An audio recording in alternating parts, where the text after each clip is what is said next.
Sabi mo D. Dog. Number 1, D. Decision. It is your decision, not condition. It is your decisions and not your conditions that determine your destiny. Hindi yung condition mo magbabago sa buhay mo. Wala kaming pakialam saan kagaling. You've seen Melly Jean. I like her story. Bibihira ako nagvi-video ng nag-share.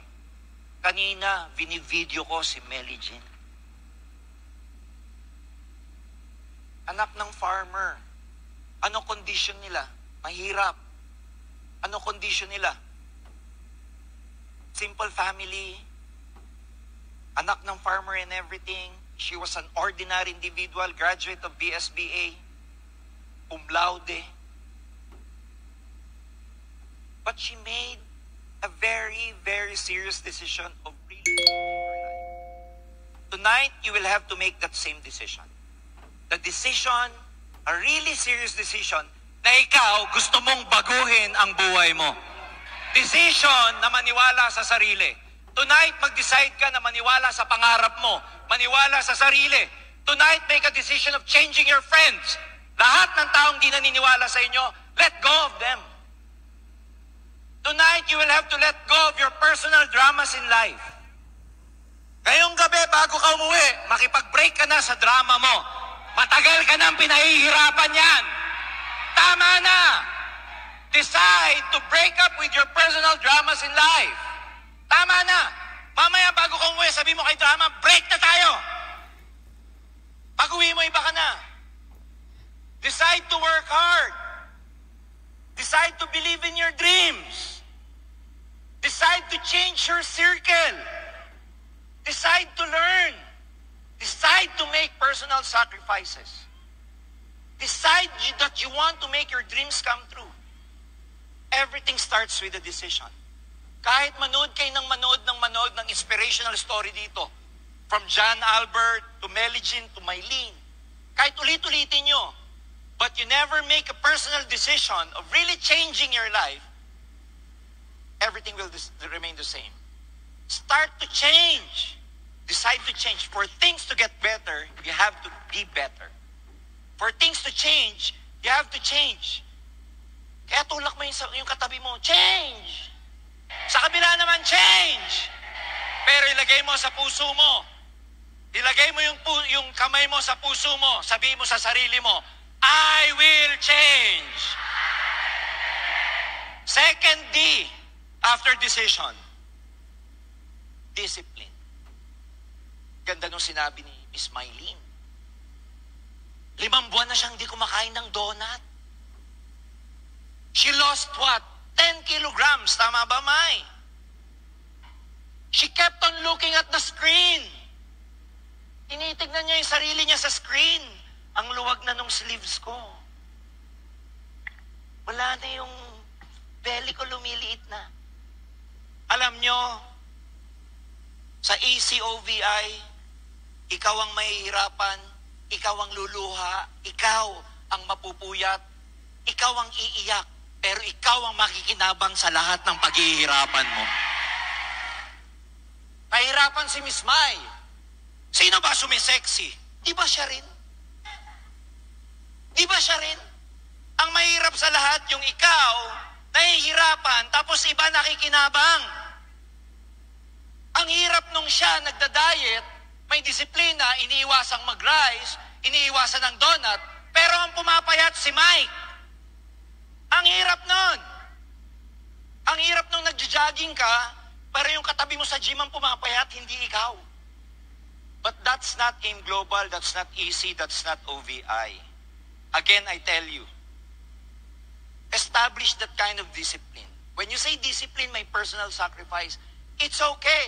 Lahat yan prerequisite sa success. Iba yung mga nag-college dito, bago ka mag-English 2, tapos ka muna sa English 1.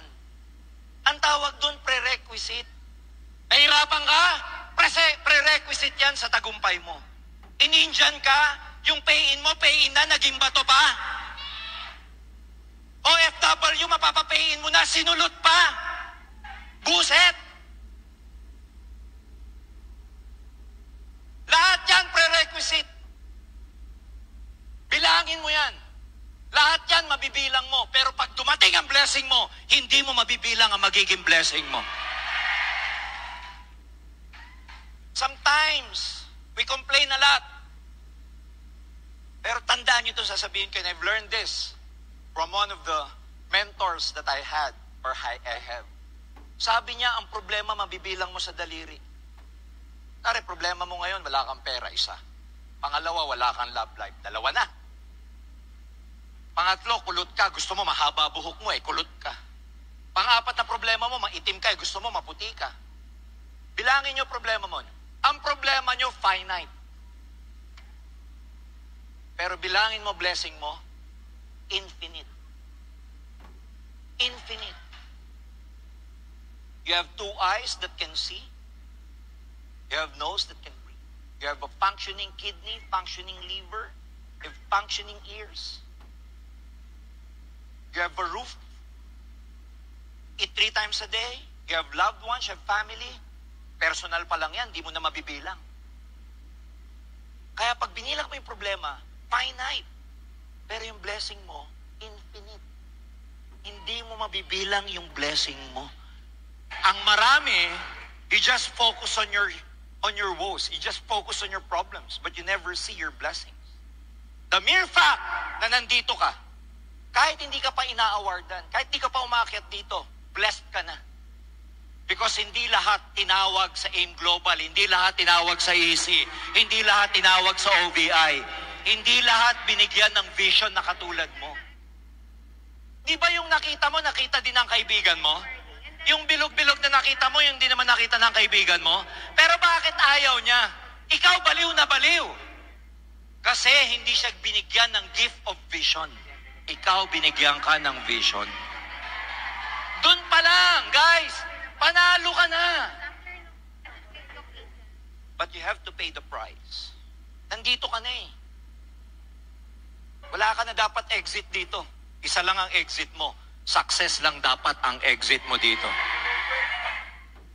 So have that kind of discipline. Personal discipline to sacrifice. Personal discipline to pay the price. Personal discipline to do daily activities. Personal discipline to really attend, enhance your skills. Personal discipline to really follow your mentor, to really follow your system. And one good thing about Atomic International, meron na kayong sistema, susunod ka na lang. Is your system effective? Of course. Malalaman mo daw ang isang bagay base sa bunga niya. You can only judge something based on the fruits that it bear. Ano ba yung prutas na nakikita nyo sa Atomic? May mga nagbago ba buhay? Marami ba o 3 lang? Marami ba nagkakotse? Marami bang nagkaroon ng magandang buhay? Then ladies and gentlemen, you can judge your system that it's really effective because you have successful people under your team. Pag may disiplina ka, it's just a matter of time. Tutungtong ka rin dito sa stage at ikaw naman na magkukwento ng buhay mo. Third D, dedication. First one is make a decision. Second is to have a personal discipline. And third is to really have this dedication. Pag tinignan niyo po sa dictionary ang dedication, ang ibig sabihin yan, single-minded ka towards a single purpose. Ang ibig sabihin ng dedication, wholly committed. Galing ka sa point A, going to point B. Hindi pwedeng ang commitment mo up and down, up and down, up and down, going to point B. From point A to point B, and if you want to reach your destination, your commitment should be consistent. Your commitment should be whole. Buo. Sabihin mo, buo. Hindi pwedeng up and down ang commitment. So dedicate. Focus. Kalimutan nyo muna lahat. Ito muna. Because, alam nyo, in manifestation, kung ano yung number 1 na lagi mong iniisip, yan ang unang-unang magmamanifest sa buhay mo. Kaya kung ang lagi mong iniisip problema, ang number 1 na mangyayari sa buhay mo, problema rin. Kaya dapat lagi mong iniisip yung goal mo, yung dreams mo. Lagi mong iniisip yung success mo. Lagi mong iniisip yung sports car mo.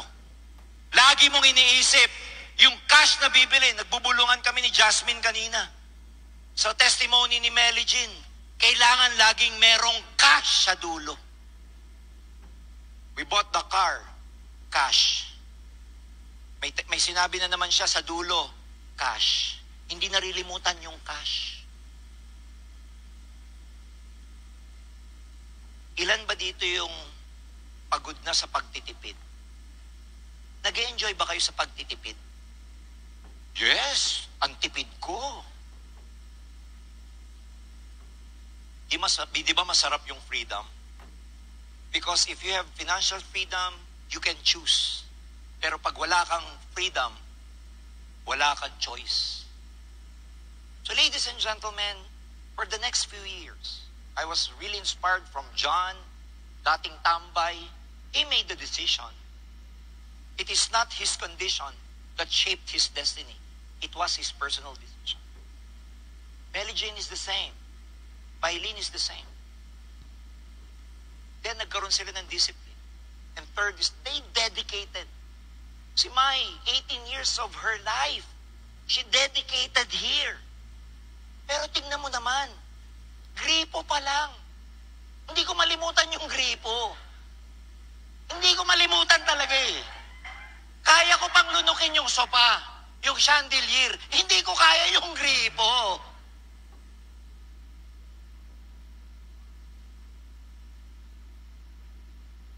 Lagi naming sinasabi to. Pag may pera ka, may choice ka.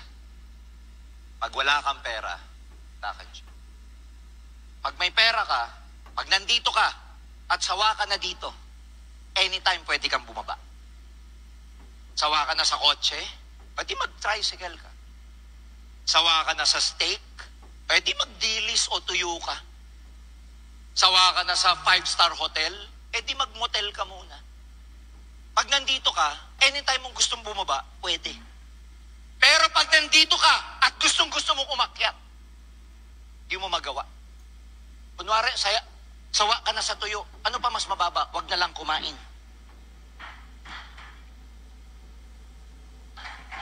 Sawa ka na mag-tricycle, maglakad na lang. Pag may pera ka, masakit likod mo, magpa-spa ka. Pahilot ka. May nakita ko dyan, Zen Spa. Ang gandang tignan, Zen Spa.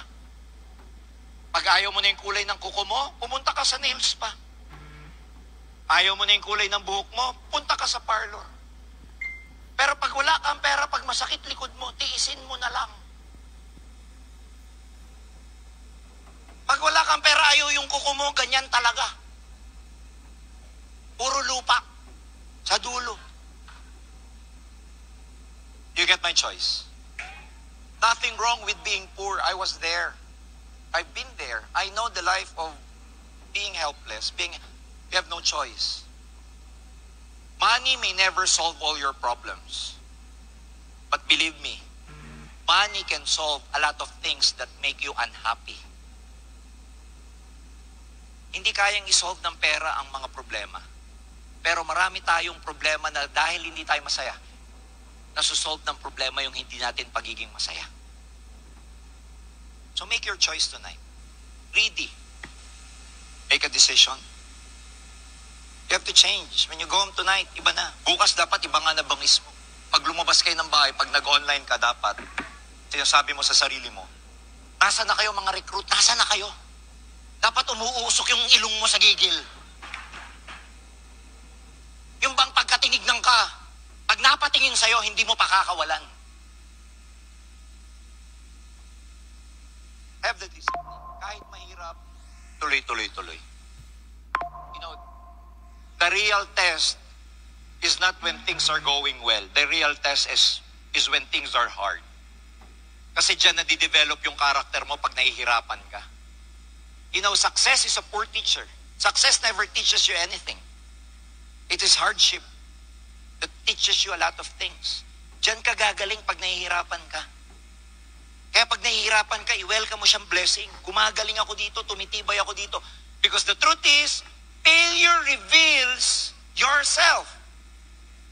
Inilalabas ng failure yung pagkatao mo na hindi mo kilala. Kaya panggigilan nyo yung success nyo. It's okay. Kahit maraming di maniwala, ganun talaga. Marami ka masasama sa negosyong to na hindi mo makakasama hanggang sa dulo. Ganun talaga. And last, believe me, dedicate your time, your energy, your effort for the next 2 to 3 years. I'm telling you, 2 to 3 years from now, iba na magiging kwento nyo. Kayo naman ang i-video ko dito sa harap a few years from now. So ladies and gentlemen, again, I'd like to personally congratulate each and every one of you. Palakpakan nyo naman lahat ng sharers natin.